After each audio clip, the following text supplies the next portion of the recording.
Olá, hoje nós vamos falar de direitos, principalmente na área de transporte. Mas antes, eu gostaria de pedir a você que fizesse a sua inscrição no canal, ativasse o sininho, porque aí todas as vezes que nós tivermos um novo vídeo, você vai ser avisado.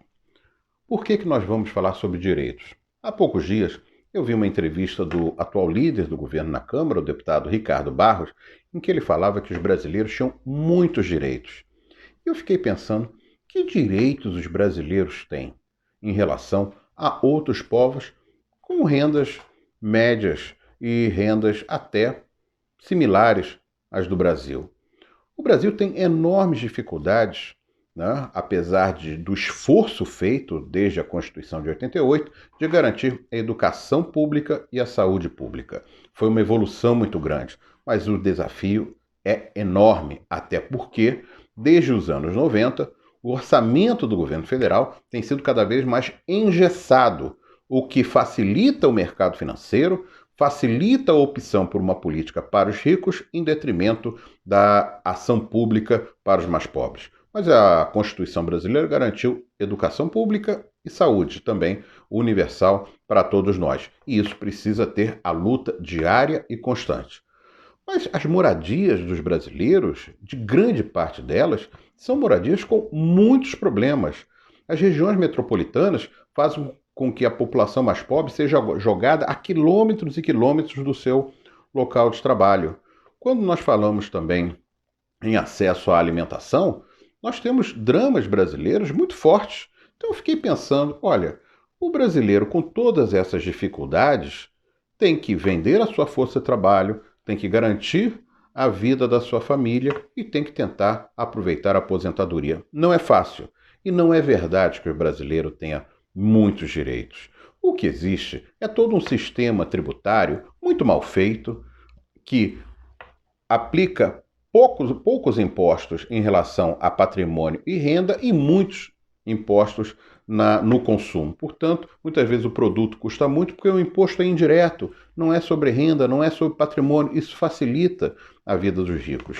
E quando a gente fala em transporte, as grandes cidades brasileiras, cujo êxodo rural, principalmente a partir dos anos 60, transformou em megalópolis, tem um sistema de transporte muito duro com a população em geral. Os ônibus andam lotados, trens e metrô também em situação muitas vezes precária e, o pior, pouquíssima integração, o que faz com que a despesa de transporte para quem ganha menos seja efetivamente muito alta.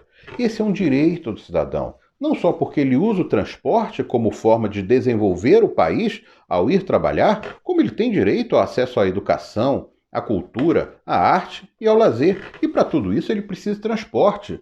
O transporte individual, que é um transporte que atinge muito mais da classe média baixa para cima, é um transporte que todos deveriam ter direito, mas ele não é para ser o transporte diário das grandes cidades. Isso é inviável em qualquer parte do mundo. E, no entanto, o transporte público ficou muito caro. Primeiro, o governo, ao longo das décadas, ele tirou a sua obrigação de operar o transporte. Essa operação foi sendo desmontada, principalmente ali a partir dos anos 90, com o neoliberalismo implantado no Brasil, as grandes empresas municipais de transportes, mesmo as operações de metrô, de trens, muitas vezes foram concedidas à iniciativa privada. E o governo tirou a sua participação ali. E por que isso é um problema? Primeiro, porque a fiscalização, a gente sabe, é muito mal feita. Segundo, sempre houve uma articulação entre, por exemplo, empresários de ônibus, empresários desses transportes concedidos, com os poderes municipais e estaduais. São financiadores de campanha, são pessoas influentes que muitas vezes ajudaram políticos e técnicos desses setores, inclusive técnicos de carreira, que teriam que ter a responsabilidade da fiscalização.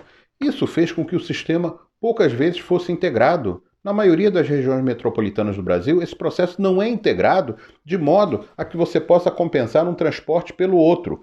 E mais, há locais em que simplesmente, como não é lucrativo determinado horário, esse transporte some, desaparece.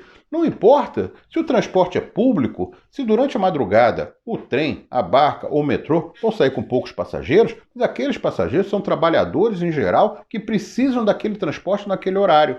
Quando ele é público, o governo assume aquela despesa que é uma despesa para com a sua população. Se você concede iniciativa privada e não faz a fiscalização, ou você tem um contrato frouxo, ele simplesmente desaparece porque a máxima é do lucro e não da prestação de serviço. E aí nós vamos comparar com outros países e como é que nós estamos atrasados em relação a isso e que você tem o direito de cobrar politicamente. Vou citar aqui duas cidades, dois países completamente diferentes. Primeiro, a cidade de São Francisco, nos Estados Unidos. Todo mundo fala, o local da iniciativa privada, mas em geral, com atuações do governo muito fortes e quase sempre com o governo por trás de grandes empresas que atuam nessas áreas de prestação de serviço. São Francisco, por exemplo, tem uma agência municipal de transportes que faz a articulação dos ônibus, do trem, do metrô, dos chamados street bus, que são ônibus históricos que andam por São Francisco, e simplesmente existe um passe municipal para o morador de São Francisco. Eu não falo do turista, para o morador. Ele, por exemplo, e você vê nessa tabela, se ele vai andar por São Francisco, ele compra um passe mensal por US$ 81. Com esse passe, ele pega todos os transportes que estão à sua disposição na cidade, trem, ônibus, metrô, e também quantas vezes ele quiser, quantos dias na semana. Se ele tiver que fazer 10 viagens, ele pode fazer. Se ele tiver que fazer 20 viagens, ele pode fazer. Isso serve para o trabalho, para o lazer, para a educação, para a cultura. Se você, por acaso, não vai ficar só em São Francisco, você precisa da região metropolitana para o seu apoio, você mora fora de São Francisco, vai trabalhar naquela cidade, você ou é de São Francisco, vai trabalhar numa cidade próxima a São Francisco, você tem o passe da região metropolitana, são US$ 98. Se for estudante ou idoso, pela metade, são US$ 40, pouco menos da metade. Então, portanto, você tem a possibilidade de que o transporte seja um serviço para a população, um serviço em relação ao seu próprio patrão, seja ele público ou privado, porque você vai trabalhar, ou então porque você vai estudar, ou porque você vai para o seu lazer. Eu vou para outra cidade, para um outro país. Vou para Portugal, falar das duas maiores regiões metropolitanas de Portugal, Lisboa e Porto. Nela foi instituído também o passe mensal. Por 30 euros, você vai por toda Lisboa ou por toda a cidade do Porto durante o mês inteiro, pegando todos os transportes quantas vezes você quiser. Por 40 euros, você abrange toda a região metropolitana. Portanto, você tem trem, você tem barca, você tem metrô, você tem ônibus. Tudo isso por 40 euros. Distâncias, às vezes, de 45, 50, uma hora do centro da capital ou da cidade do Porto. Da capital Lisboa ou da cidade do Porto. E você tem tudo isso por 40 euros. Se você for idoso ou estudante, você paga entre 22,50 euros e 30 euros. Aí você vai dizer, bom, isso é muito, isso é pouco? Isso é pouco.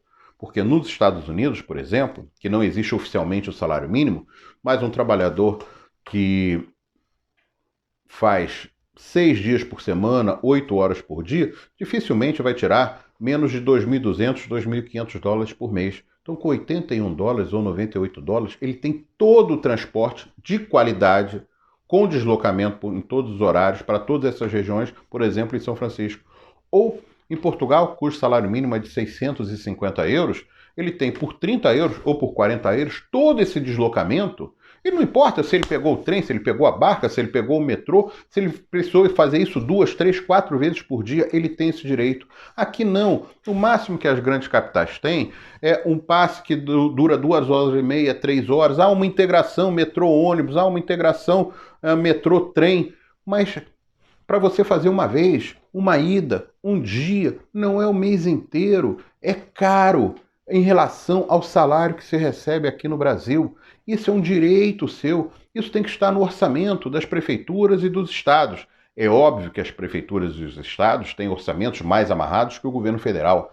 Então, você precisa ter a consciência de que, ao escolher um representante seu, você precisa ter representantes que defendam a coisa pública, defendam o transporte público. É possível melhorar. Não é verdade que não haja recursos, porque há recursos para setores que vão beneficiar as áreas mais ricas da população brasileira. Então, portanto, eu gostaria muito que você refletisse sobre isso, sobre os direitos. Não é verdade. Quando disserem a você sobre austeridade, saia correndo disso. Quando disserem a você que não há dinheiro no orçamento do governo federal, é mentira. São prioridades, são políticas que foram implantadas a partir dos anos 90 que amarram o orçamento em benefício daqueles que podem mais. Se você também quiser mais detalhes sobre esse papo que nós levamos aqui, há um livro que é à disposição na Amazon.com.br, Como Enfrentar a Direita no Brasil, com uma série de propostas, inclusive essa na área de transporte. Eu, Marco Antônio Monteiro, agradeço muito a você. Nós voltamos durante a semana com outros dados da atualidade do Brasil. Obrigado.